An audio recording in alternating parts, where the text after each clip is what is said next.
Você gosta do Galo? Você acha? Cara, ele ainda tá no início, né? Eu acho que ele ainda não se adaptou completamente, não entendeu muito bem a forma do São Paulo jogar, Sim. como o Rogério Ceni quer que ele performe ali no meio-campo. Por exemplo, o Thales Costa, que tá desde o início da Gosto temporada, é muito um dele. cara que já mostra um entendimento tático melhor. É um cara que já joga no... Você vê que ele já joga no time do São Paulo com mais naturalidade. Sim. E é difícil a gente cobrar isso do Galopo. Sim. Que o São Paulo até então tava jogando de 3 em 3 dias, mal tinha tempo para treinar, não tem uma semana livre de treinamento há quanto tempo? Sim. E aí você não consegue passar isso pro jogador, o jogador já chega, não consegue... É difícil. Eu não vou julgar ainda, eu prefiro não julgar, porque com o Gabriel Neves foi a mesma coisa. E hoje o Gabriel Neves se transformou num titular absoluto que se lesionou agora e vai fazer muita falta. Então é difícil, mas o torcedor não tem essa paciência, não consegue entender todos esses detalhes. E ele acaba já crucificando o menino, que já chega com uma responsabilidade enorme com essa transferência em criptomoeda. Uns falam que é 8 milhões, outros falam que é 4, outros falam que é 6 milhões. A gente só vai saber quando o São Paulo divulgar o balanço financeiro. Foi a mesma coisa com o Rigoni, ninguém sabia quanto o Rigoni tinha custado. E é muito jovem ainda, né? Muito 22 jovem, anos. muito jovem. Você acha, tipo, seguindo nessa linha que você falou, o Ferrarese, o Bustos, eles também devem demorar um pouco mais, né, para se adaptar. E você acha que desses que chegaram agora, por fim, o Galopo, o Bustos e o Ferrarese, você acredita que eles possam ser titulares em algum momento do ano que vem? Pelo que porque eu dei uma pesquisada no Bustos, por exemplo, pelo que eu vi, eu gostei do que eu assisti dele nos outros times que ele tava. O Ferrarese não vi muito antes, mas gostei dele nos desempenhos dele. E o Galopo, eu acho que é isso. Ele, às vezes, tá se posicionando nos lugares que não tem, mas a gente vê que, por exemplo, no jogo de ontem, quando ele entrou, ele conseguia dar uma clareada em algumas... Não, no jogo de ontem não, contra o Corinthians. Contra o Corinthians ele conseguia dar umas clareadas interessantes, assim. É um cara que mesmo assim já mostrou uma inteligência tática e principalmente a parte do combate ali, 1 a 1. Que o Thales, por exemplo, que em tese preencha o mesmo setor do campo, não tem, né? Esse combate, esse... Esse um contra um mesmo, Isso, né? Uma coisa que eu gosto muito do Galopo é o jogo aéreo, assim. Eu acho que é muito importante pelo que o São Paulo tem feito durante a temporada. E aí, por isso Cruza pra caramba, né? E nisso de tentar... cruza e escanteio. Isso. Joga no Reinaldo, no Patrick, no Vinícius, cruza e escanteio. E aí, se tem uma Arboleda, eu fico... Falou, pô, o Arboleda vai vir e vai cravar, porque ele é bom de cabeça. E aí, tendo um outro cara como o Galopo, que ele sempre tá ali ganhando uma ou outra de cabeça, eu acho muito importante. Sim. Ele pisa... Não tem problema em pisar na área, né?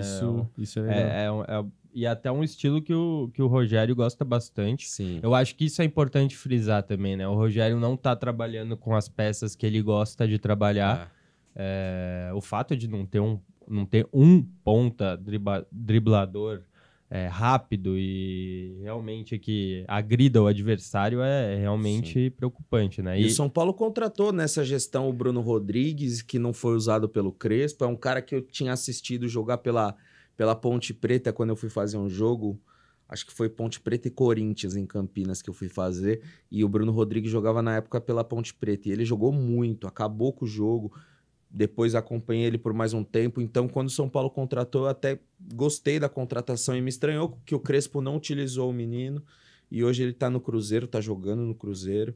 E é uma pena, porque talvez ele poderia ser útil. Talvez não é o ponta que o São Paulo precisa, a altura do São Paulo, mas é um cara que chegou sem nome. E quem me garante que ele não poderia crescer e virar um cara de outra prateleira? Ninguém sabe, né? Exato. Eu acho que falta isso, né? Extrair assim, o melhor do jogador, tentar realmente fazer valer o potencial do jovem jogador, principalmente, né? Porque...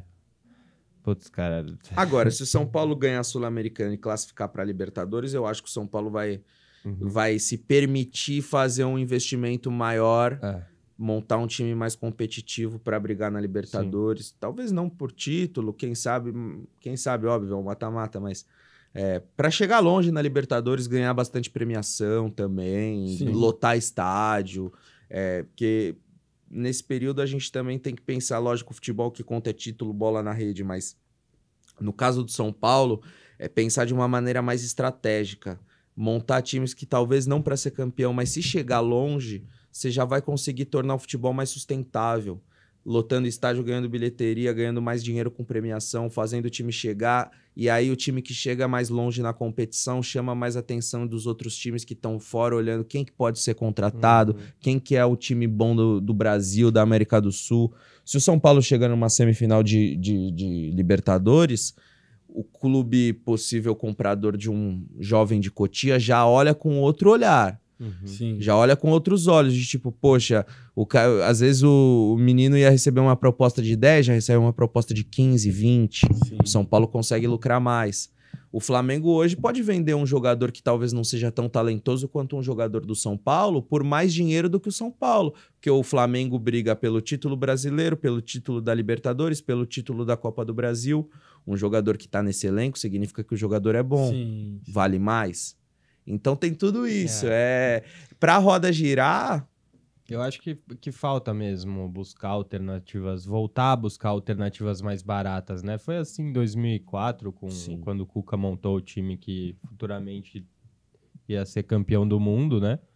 E eu acho que falta, ao longo desses últimos 10 anos, rolaram muitas contratações que, no meu ver, foram muito tapa-buraco, sabe? Sim. Momentos que o time vinha mal, momentos que o clima com o torcedor era ruim, pum, Alexandre Pato. Vem, volta, sabe? Aí vem o outro, Daniel Alves, contratava sabe? por nome pra ficar bem com a torcida. O próprio Rogério, na primeira passagem dele de treinador, foi meio que nesse naipe, né? E uma coisa disso que vocês estão falando é sobre querer contratar exageradamente, tipo, pela moral do cara, por exemplo.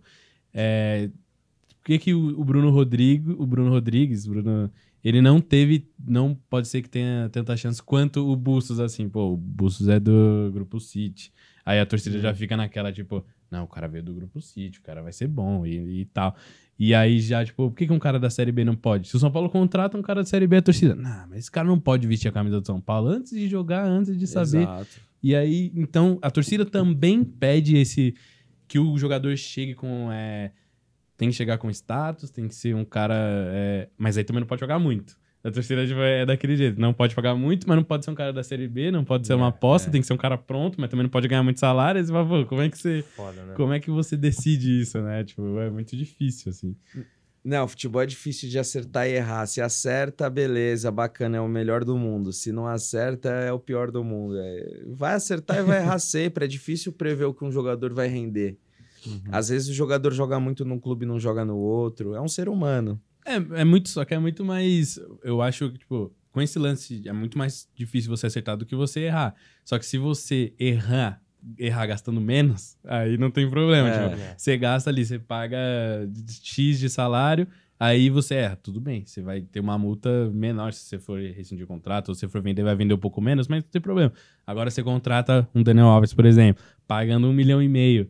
Pô, errar gastando 1,5 milhão por mês é mais difícil, entendeu? Difícil. Agora, que nesse caso o Daniel Alves ainda era um tiro certo, considerado certo, né? Sim, mas é aí que tá.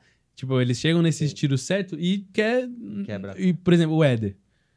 O Éder, beleza. Eu nem acho ele ruim, eu gosto. Eu gosto do jeito que ele joga. Só que ele cansa muito rápido, e aí a intensidade acaba ficando um pouco abaixo. E aí errou gastando muito. Tem um alto salário. Tem um alto salário. Então, se errar gastando muito, prejudica muito. E ultimamente o São Paulo tem errado bastante nesse quesito, assim.